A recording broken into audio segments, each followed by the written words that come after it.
Hello, hello, hello. That was pretty. Hi. Thank you. Hi, you guys. Hi, guys. Hi.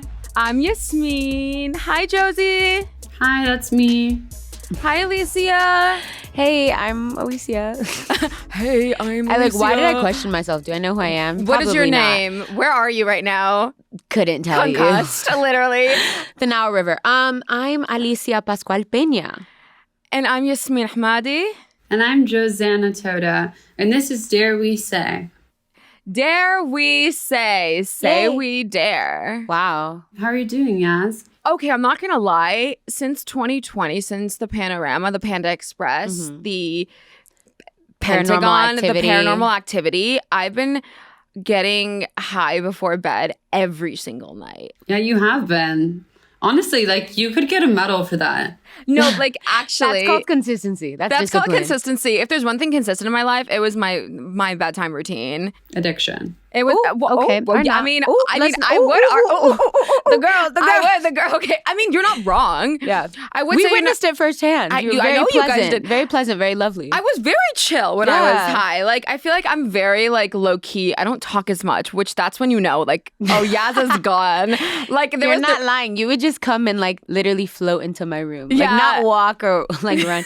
Just float to then lay. I just remember there's so many times where I'd be snacking and Josie would come snack with me, and Josie would not be high, but I would be high, and we just snack together in silence. And I feel like that was so normal for me, but I feel like you were what the fuck is happening? I just want my Oreos at 1 a.m. So I'm 1 week free. Basically what happened was I lost my pen. And I was this wasn't a choice you made. No, this was literally not a choice. My therapist has been telling me okay, so it's part of your routine. I was it's a ritual. She's well, I don't know about that. Because I'm so okay, I just want everything to be so eat, pray, love. Smoking weed before night is a part of my ritual. When it's no, that's not. You're just dependent on a fucking drug. And I am a week free. I've been sleeping fine, but I wake up earlier. I'm dreaming more. I do feel a little bit more anxious during the day. And at night, I'm I don't know what to do. Because usually at 9:30, I would get high. And now I'm 9:30 in bed with, I'm okay, I don't know what. I usually get high and laugh on TikTok for an hour. And now I'm not doing that. So I'm what do I do with my life? Yeah. Do you feel it's forcing you to be more present? Yeah, it's forcing me to be more serious. I feel I haven't laughed as much. Oh no. it's grounding you. Yeah. I love that. I'm very proud of you. I think that takes a lot, because when you get dependent on something or anything, obviously, even if you're not actually addicted to it, if it's habitual, it's difficult to get out of. Yeah. So I commend you for that. You took ownership in that space of your life. Yeah. You were just saying, I don't want to engage in using it right now, which I think is cool. And if you decide to start smoking in a little bit, cool. But it's just, I'm I needed a tolerance break anyway. So I guess two birds with one stone. So I cannot. Josie, you're wearing a nude top, and I was I'm gonna say when we both looked, we both had the same face, because when you raised your arms, it looks like you had no shirt on. To the camera, you look nude. Yeah, so basically I'm on just a weekend trip in London, which for those that don't know, it is an extremely cold place, and I'm just turtlenecking up the whole way. For those who don't know, it's a third world country. London Shut is. up. I cannot with you. I'm enjoying it a lot. I've been to so many coffee shops. I've shopped so much. I've thrifted so much. One thing that I want to say that's just a little PSA is I was at a cafe the other day, and it really struck a nerve in me, and something that I think is a societal issue that we have, which is that if you are in a cafe and you see a person sitting down and there are plenty of seats for you to sit down. Oh, God. What on God's green earth compels you to sit directly next to the only fucking person that is sitting down? I'm talking a cafe bar situation where it's a bar and you go and sit. Yeah. This fucking man came up to me, sat directly next to me. I'm are you aware that this isn't 2008, okay? We don't need to sit on each other anymore. There's been COVID. It's a social taboo, but they wanted to be next to you. No, Alycia, I'm on Josie's side. I'm on your side too. This man came next to me. He was male fucking Nancy Drew. Pulls out a map. He pulls out a map of London, and then he's like drawing on it. Like he's like trying to find the hidden treasure. Okay, Nicolas Cage. He has the audacity to cough, not once, multiple times, which I am someone who, I get it, I cough, you cough, we all cough, but I kind of did a little zhuzh to like make him uncomfortable. Josie, Alycia, literally when you said that. I do it when Alycia doesn't. No, I cough, okay? But when other people do it, it's just a little, it's so uncouth. You know, it's like just less chic. Oh, how dare I do this human behavior of coughing. But anytime anyone coughs, I've just gotten used to it. Josie does this. Yeah. And I do kind of shiver, and I get it. It's flu season, you know, it's London. Okay, so he coughs multiple times. When he sneezes, I'm like, that's it. I'm calling a fucking Uber. I'm fucking out of here. But I don't know. I just found that really interesting. Like, in an age where we've been through the pandemic, like, I want less community. I want less closeness. I think we should just respect each other's boundaries and not fucking sit next to each other at a god darn cafe. I was trying to like not swear with the word God, but I think it kind of was counterintuitive when I ended it in a negative way. But anyway. Wait, Josie, did you just get up and leave? I got up and fucking left. I paid that bill and I walked out because I'm not going to stand for this. I'm not going to stand for this. What strain does he have? This is a protest. It is a protest. And I don't know, it's just, it gives me anxiety. Like, I just feel like everyone is ill right now. Like, the other day, my Uber driver was coughing, but he had a mask on, so I just assumed he had COVID. Which, like, I was okay with, you know, because, like, he can't afford to have a day off, probably. That's fair. I could, you know, so I kind of just let him rock and enjoyed it. But, I mean, these are the things you have to do in a post-COVID world. PCW. Today, we're going to be talking about something super real and relevant, the relationship between body image and the holidays.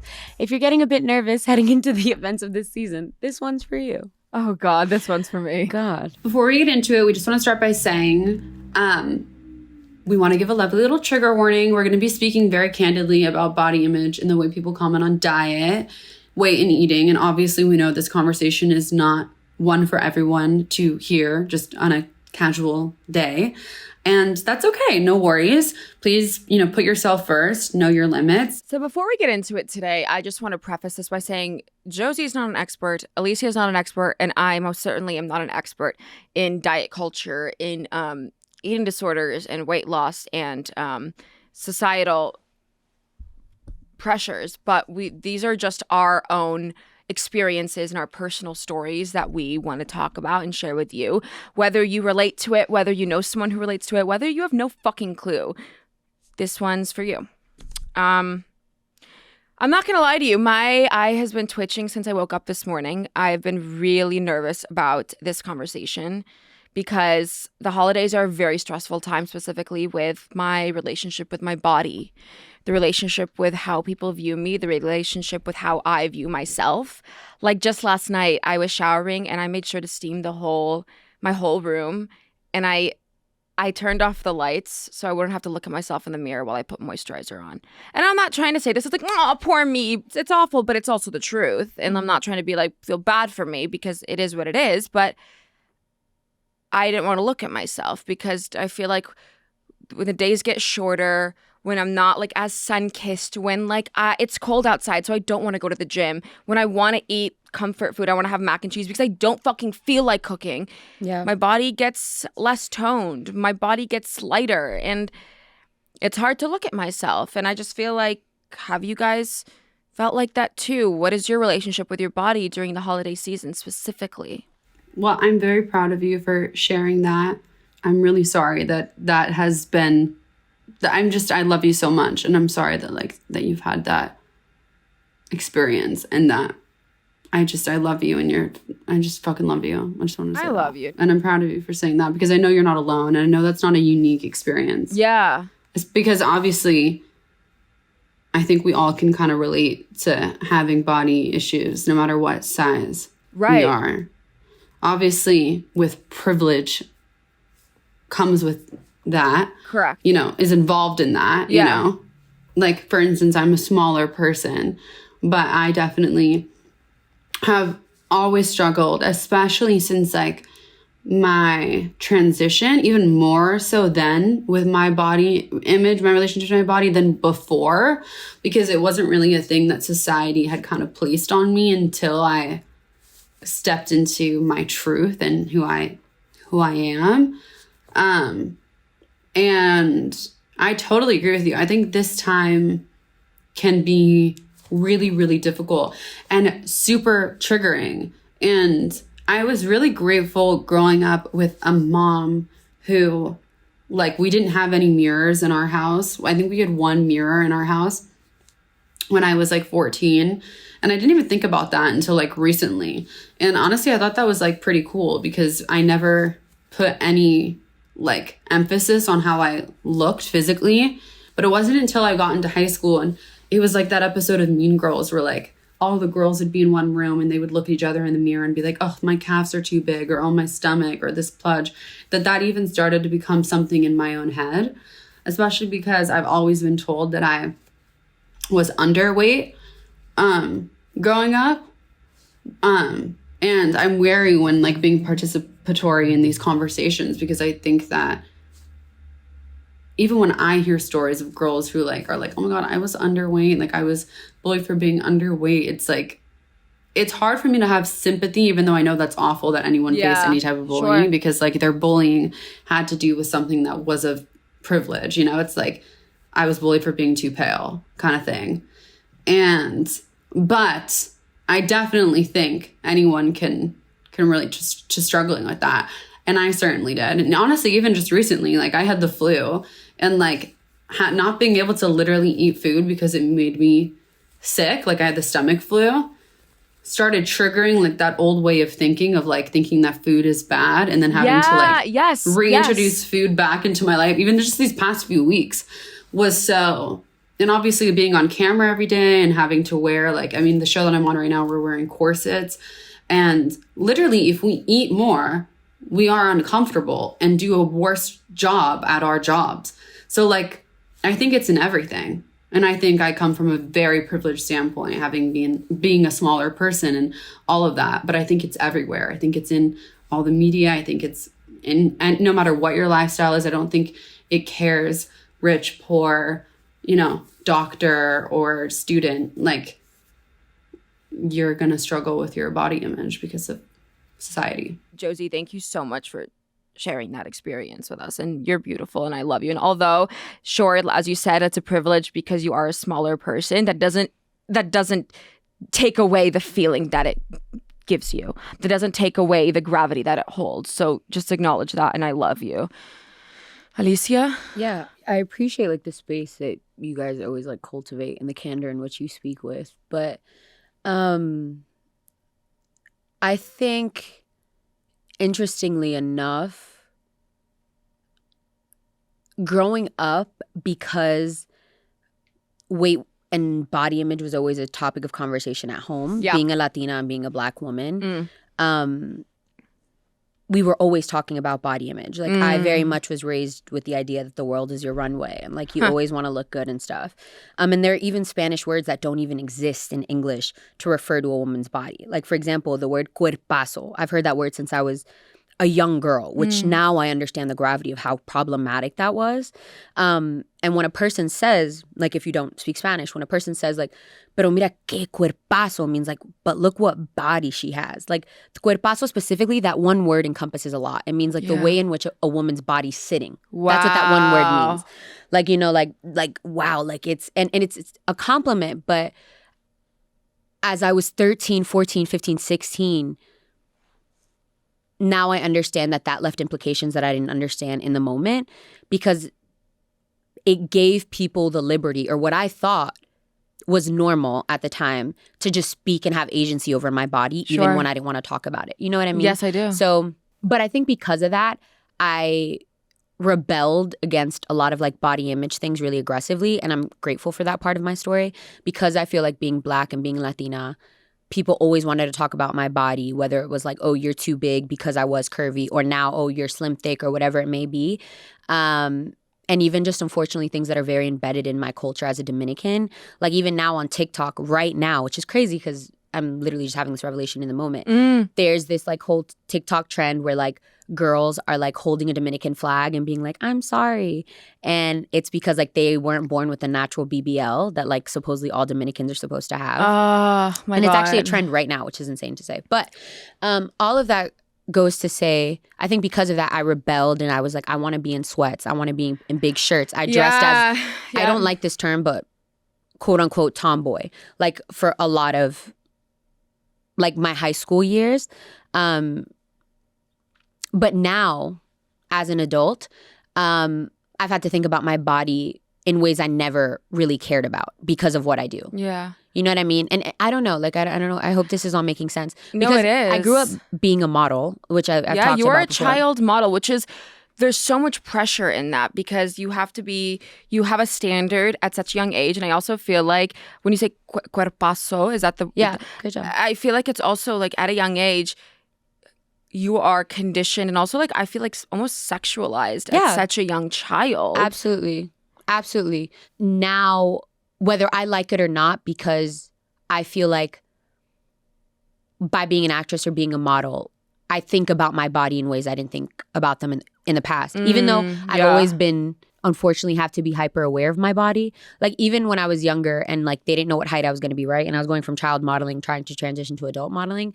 Like I will never forget sitting in an agency room in New York in this cramped office, getting my measurements done.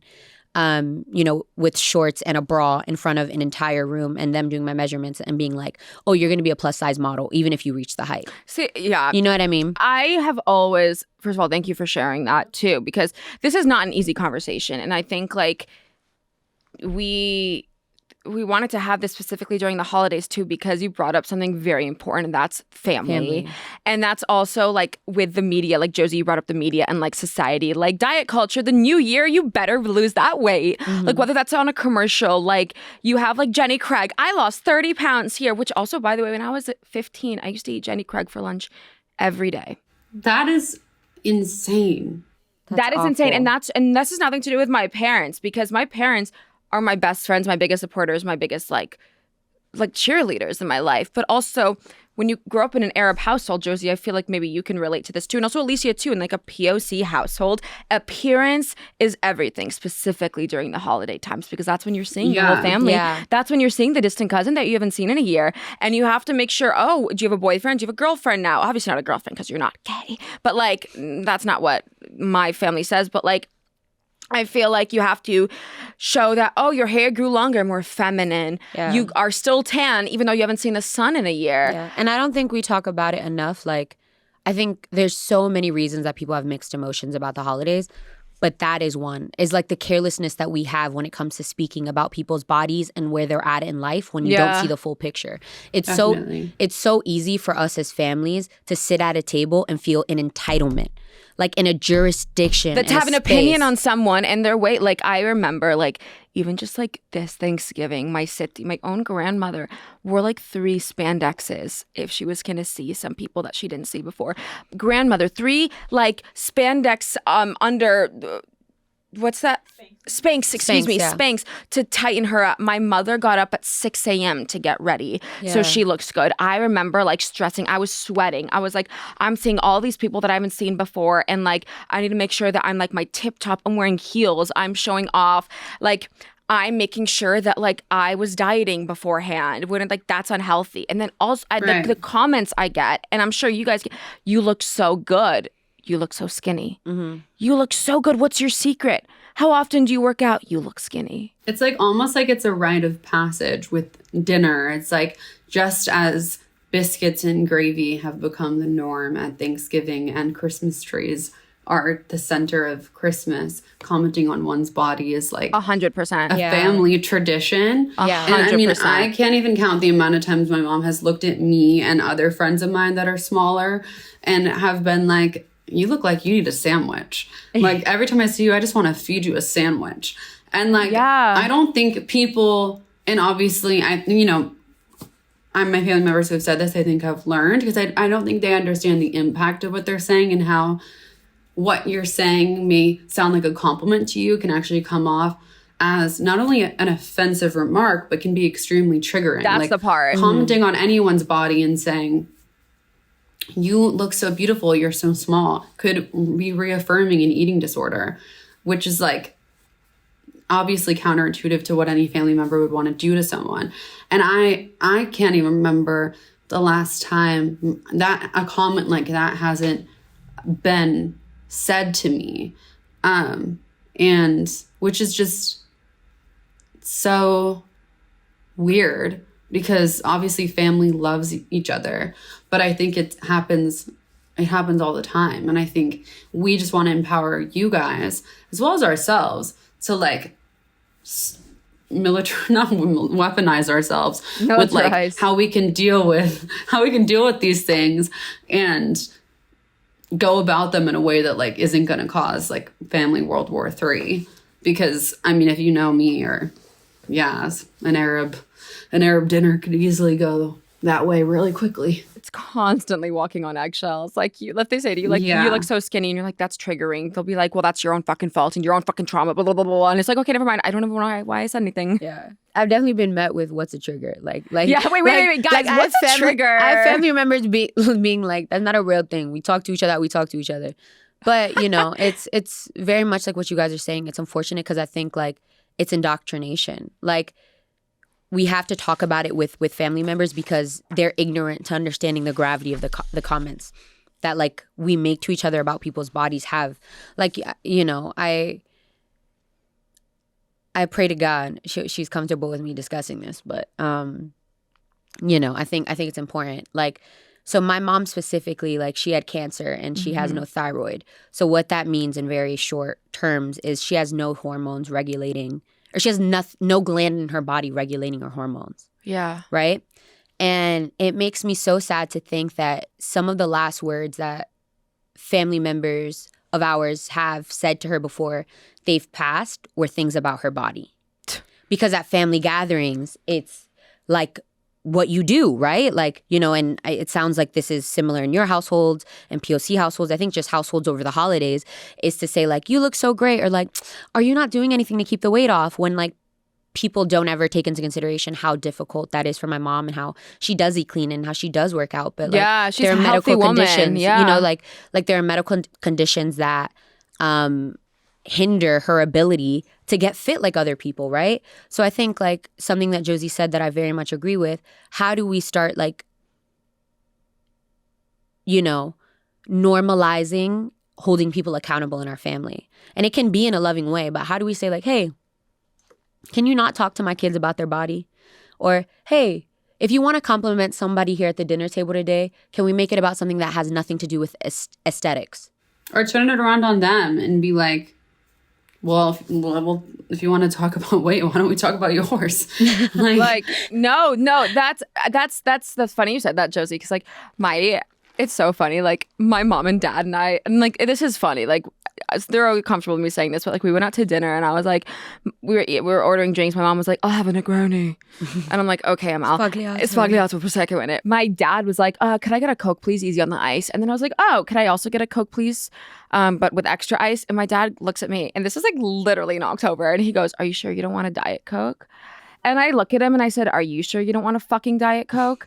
I didn't say fucking, but he was like, that's fair. Do you know what? Yeah. That's fair. And I was like, good. And I think it's like, but that also takes courage. And that's a privilege to be able to like kind of like give it back, which is also like in the Arab world, you never talk back to your parents. And like also there's just respect, but also you're going to put me down. I'm going to say, well, okay, then you're coming down with me. Oh, I think there's ways to do it in ways that will not cause a catastrophic bomb at the dinner table. And I say that as someone who has caused many a bomb. And I think that we should totally normalize being like, actually, that wasn't an appropriate comment.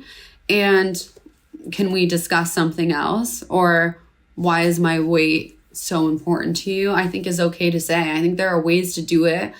And I think even sometimes isolating yourself from the situation, if it means stepping out for a second, like, I think it's okay. I think you deserve that. But how do you guys talk to yourselves during this time? Like when you feel like that little voice inside your head is making you look at yourself differently or compare yourself subconsciously to other people. How do you guys like wrangle with those emotions and sort of talk yourself off a ledge? I'm not gonna lie.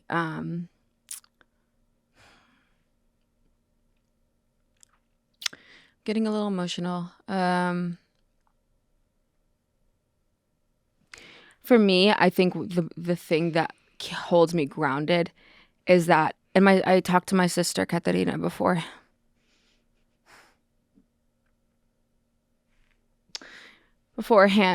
with this conversation, because we had like a very deep conversation prior to Thanksgiving this year, and she's just recovered from a variety of eating disorders really badly. And we just had to sit in each other in the bathroom and like hold each other's hand and say like, what we're looking at in the mirror, that's our body dysmorphia. That's literally a mental illness, whether it's conditioned or it's a part of our chemistry. We fucking have it, and it doesn't matter. We can't feel shame with eating, and we have to tell each other that. Mm-hmm. And it's insane to like look at my little sister and I have to ask her, is it okay if I eat this biscuit? I literally had to ask my little sister this year, I'm not going to gain weight, right? And then she said to me, but why does it matter if you gain weight? And also, what the fuck is a biscuit going to do? And then later on, she has a Coke and she's like, Yasmine, like, tell me, like, I didn't get bigger after drinking this Coke, right? No, you didn't. And it's having someone constantly there. And it's a privilege to have someone there in your corner in your family. It is a privilege. And I'm grateful that I have my little sister. But if you can find that person or within yourself and say what you're hearing externally or what your brain is telling you is a fucking lie. Mm-hmm. It's a leech. And society will tell you you're too big. Society will tell you you're too small. Your society will tell you you're too tall, too short. No matter what, you're fucked. So do what you want to make you happy in that moment. Mm-hmm. And if someone puts you down, like Josie said, really, my bathroom was my safe space with my little sister. Yeah. So I think removing yourself. Okay, sorry for getting emotional. Don't apologize. Don't be sorry. Oh my gosh. At all. We're really proud of you. But like, this is all to the little girls, little boys, little individuals, little people who feel like no matter what they do, they're too big, too small. You're enough. That's the bottom line. Is that you're enough and that you're beautiful. And no matter what you do, you're going to be damned in someone's eyes, so they can go fuck themselves, quite frankly. In the kindest of terms. They can. Yeah. I agree. That was really beautiful, and I thank you. I love you. And you're taking steps to like love yourself, and I think that's inspiring, and I'm honored to call you a friend and a sister. I also think normalizing that Christmas food, Hanukkah food, Kwanzaa food, Ramadan, like no holiday food is not bad for you. There is no such thing as holiday food being unhealthy or bad for you. Like, food is food. And food is also fuel. And like, we should destigmatize like our fear with like eating too much or, eating the wrong food or the bad food, because it's virtually impossible for you to ruin your entire BMI, your entire body capacity and structure in one evening or a few evenings or a couple weeks of eating one way. Like, it's not going to break you down. It's not going to turn you into a completely different person, bigger or smaller. It's just food. And we should normalize eating it and lessen like this fear, because I think this type of food has been villainized in our eyes as something that like we should be afraid of, or we should not go for seconds or thirds for, that we shouldn't even touch. And like, I'm talking to myself about that, because I'm someone who is kind of like a little pursy bitch and isn't always eating. I now eat bread a lot more than I did, but it's kind of insane. Like, I didn't used to really eat bread. You didn't. You loved rice. You loved pasta. You weren't a bread girl. No, but I didn't even have pasta, Yasmine. I wouldn't have pasta. I would have quinoa pasta. We would be on set, and the way that Josie and I's plates would look so different, like, because I'm inhaling bread, inhaling cookies, like no joke. I think it's also really important to note that like our bodies are so uniquely different. Yeah. No person's body is like another person's. Like, for example, like me with my lupus, me with my RA, whatever it may be, like what I need and what's going to nourish me is going to look different. I may need more protein. Like, what's your blood type and stuff? I just feel like, I never want to be the word police. I never want to like be like, oh, we need to be more PC. But I think that there is a way that we need to have a radical sense of compassion when we're having conversations about like food with people that we just haven't been taught to have as a society, as a community. I don't think you personally, or at least I'm going to speak for myself. I don't want to speak for other people. I personally will never look at somebody and go, oh, you look so skinny. Or, oh, you look so great. How many times have I asked you, do I look skinny? How many times have I asked you? And how do I look at you? I'm like, you look great. You're beautiful. Like, it's, you know, to answer the question from before, like, how do you speak to yourself? Because we all deal with insecurities. There are times where I feel like I'm a little bit bigger than other actresses, or, you know, I do have curves. I have a little panza, as we say in Spanish. But I've learned to center myself when I think feelings like that get overwhelming and go, my body is my temple, and I thank you for serving me each day. Oh, Thank you, whatever you believe in. It doesn't have to be God, but thank you, Lord, for allowing me the ability to move my legs today, to move my arms, to go get coffee with my friend, like, and go. At the end of the day, in my opinion, this is a sack of meat. This is an avatar. When it all gets super overwhelming, because body image is a real thing. Let's not sit here and gaslight people. Like, it's a real thing. We all have our insecurities. It's hard. You know, people talk about body image in ways they shouldn't. But for me, that's what's really helpful, is for me to go, my spirit and my soul. And we do that as friends. Yeah. I feel like we've had that conversation as friends. Like, when we talk about moving forward, I remember distinctly a conversation that Alycia and I had with two of our amazing friends. We were in Santa Barbara and we were at a winery. And we all made the conscious decision. We were like, let's all vow to never compliment each other in the form of skinny or thick, or when it comes to our bodies again. We were like, let's change our vocabulary and change our compliments, because I think you can't, I mean, you can speak up to your family, you can tell them no, you could kind of say something bad and get in a fight, but you can start with your own world, you know? And assessing with your friend groups, like, how do we all speak to each other and how do we all look at each other? Instead of like, oh my God, you look so skinny in that dress. Like, that dress looks beautiful on you. Like, it's little things like that that actually genuinely do make a difference. And it just changes our vernacular. And in our vernacular will change our actions and how we subconsciously view ourselves. 100%. I agree. And I think going forward, I think this was a perfect place to end. Of when you listen to this episode, say 5 things that you're grateful for about yourself and truly mean it. Look in the mirror and say, thank you, stomach, for protecting my intestines and my guts.